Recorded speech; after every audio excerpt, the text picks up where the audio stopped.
The Lion, the Witch, and the Wardrobe by C.S. Lewis.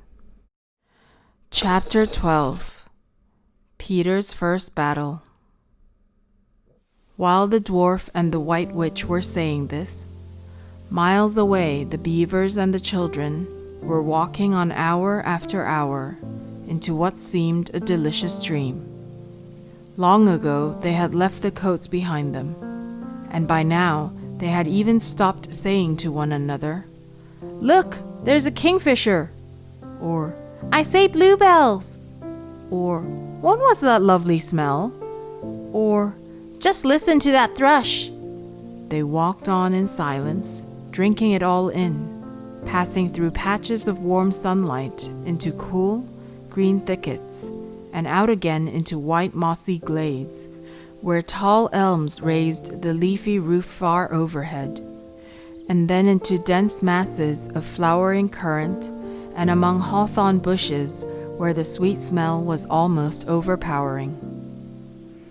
They had been just as surprised as Edmund when they saw the winter vanishing and the whole wood passing in a few hours or so from January to May.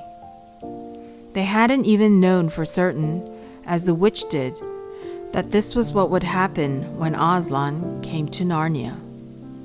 But they all knew that it was her spells which had produced the endless winter, and therefore they all knew when this magic spring began that something had gone wrong, and badly wrong, with the witch's schemes.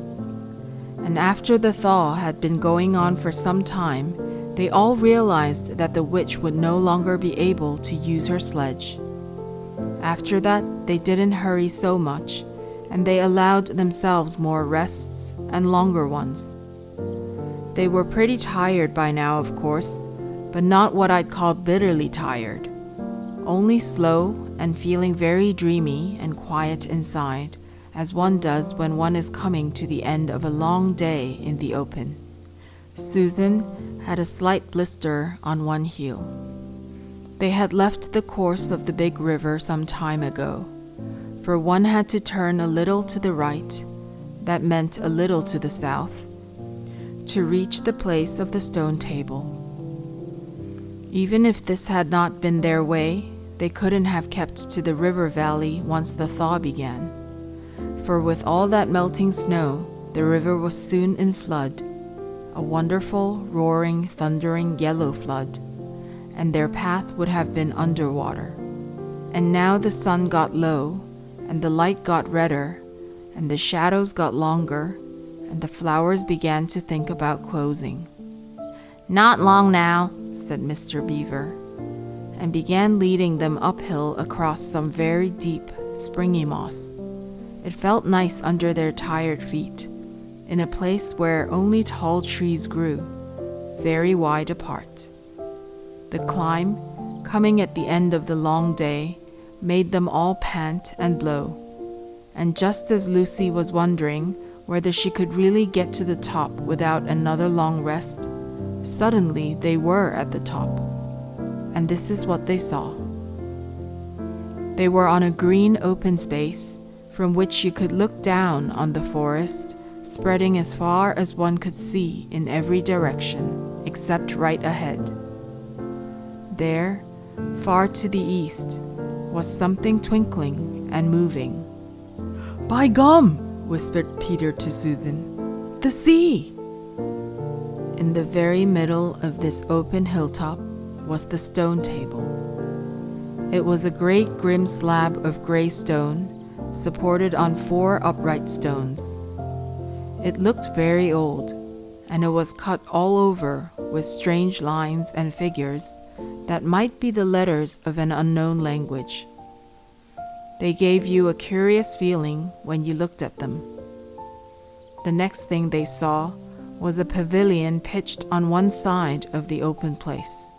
A wonderful pavilion it was, and especially now when the light of the setting sun fell upon it, with sides of what looked like yellow silk, and cords of crimson, and tent pegs of ivory, and high above it on a pole, a banner which bore a red rampant lion, fluttering in the breeze which was blowing in their face from the far-off sea. While they were looking at this, they heard a sound of music on their right, and turning in that direction, they saw what they had come to see. Aslan stood in the center of a crowd of creatures who had grouped themselves round him in the shape of a half-moon.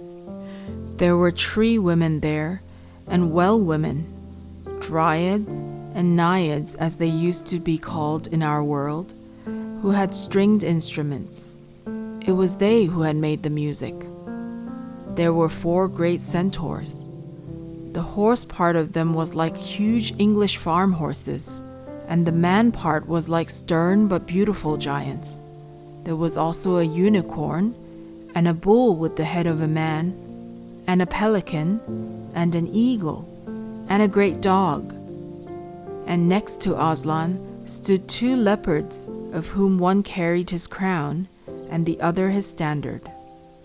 But as for Aslan himself, the beavers and the children didn't know what to do or say when they saw him.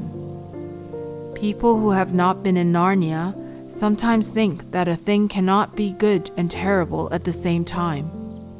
If the children had ever thought so, they were cured of it now. For when they tried to look at Aslan's face, they just caught a glimpse of the golden mane and the great, royal, solemn, overwhelming eyes. And then they found they couldn't look at him and went all trembly. "Go on," whispered Mr. Beaver. "No," whispered Peter. "You first." "No, sons of Adam before animals," whispered Mr. Beaver back again. "Susan," whispered Peter. "What about you? Ladies first." "No, you're the eldest," whispered Susan. And of course, the longer they went on doing this, the more awkward they felt. Then at last, Peter realized that it was up to him. He drew his sword and raised it to the salute, and hastily saying to the others, "Come on, pull yourselves together," he advanced to the lion and said, "We have come, Aslan." "Welcome, Peter, son of Adam," said Aslan. "Welcome, Susan and Lucy, daughters of Eve. Welcome, he-beaver and she-beaver."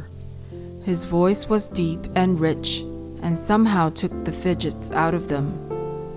They now felt glad and quiet, and it didn't seem awkward to them to stand and say nothing. "But where is the 4th?" asked Aslan. "He had tried to betray them and join the White Witch, O Aslan," said Mr. Beaver. And then something made Peter say, "That was partly my fault, Aslan. I was angry with him, and I think that helped him to go wrong." And Aslan said nothing, either to excuse Peter or to blame him, but merely stood looking at him with his great unchanging eyes.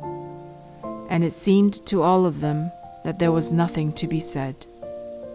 "Please, Aslan," said Lucy, "can anything be done to save Edmund?" "All shall be done," said Aslan, "but it may be harder than you think." And then he was silent again for some time. Up to that moment, Lucy had been thinking how royal and strong and peaceful his face looked. Now it suddenly came into her head that he looked sad as well. But next minute, that expression was quite gone. The lion shook his mane and clapped his paws together. "Terrible paws," thought Lucy. "If he didn't know how to velvet them," and said, "Meanwhile, let the feast be prepared. Ladies, take these daughters of Eve to the pavilion and minister to them." When the girls had gone, Aslan laid his paw, and though it was velveted, it was very heavy, on Peter's shoulder, and said, "Come, son of Adam, and I will show you a far-off sight of the castle where you are to be king." And Peter, with his sword still drawn in his hand, went with the lion to the eastern edge of the hilltop. There, a beautiful sight met their eyes.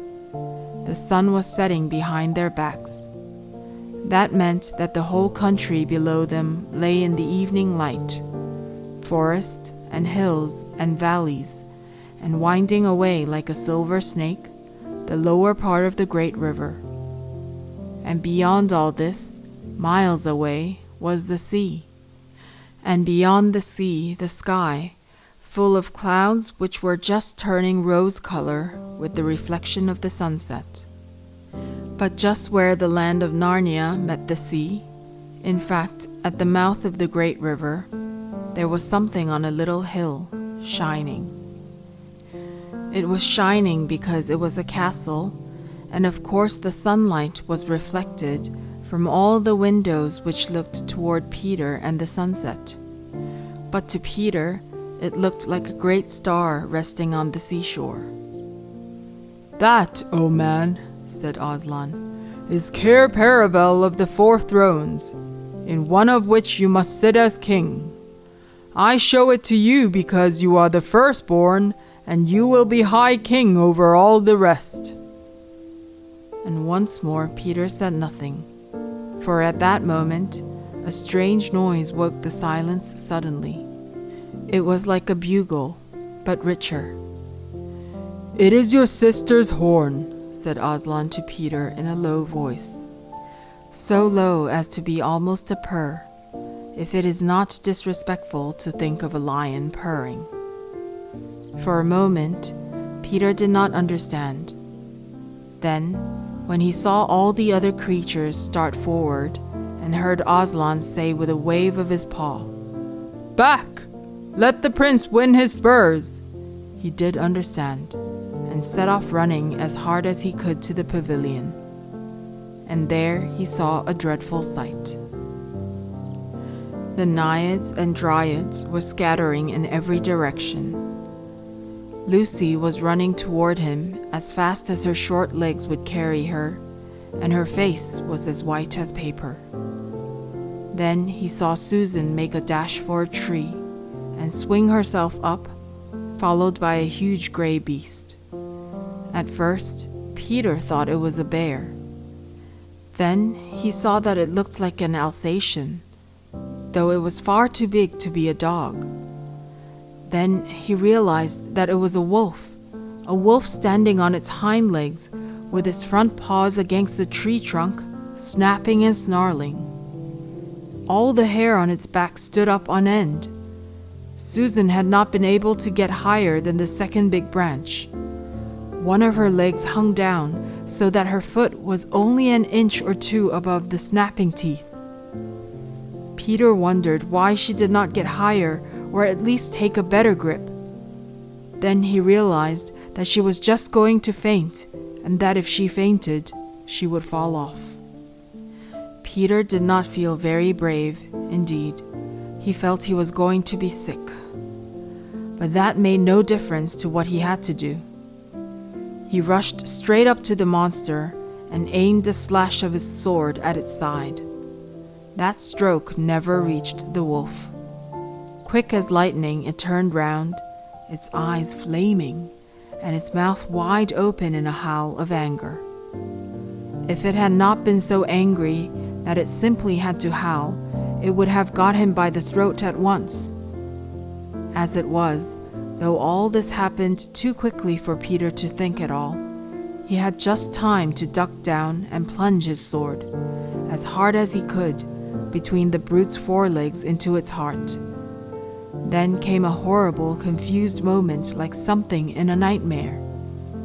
He was tugging and pulling, and the wolf seemed neither alive nor dead, and its bare teeth knocked against its forehead, and everything was blood and heat and hair. A moment later, he found that the monster lay dead, and he had drawn his sword out of it, and was straightening his back and rubbing the sweat off his face and out of his eyes. He felt tired all over. Then, after a bit, Susan came down the tree. She and Peter felt pretty shaky when they met, And I won't say there wasn't kissing and crying on both sides, but in Narnia, no one thinks any the worse of you for that. Quick! Quick! Shouted the voice of Aslan.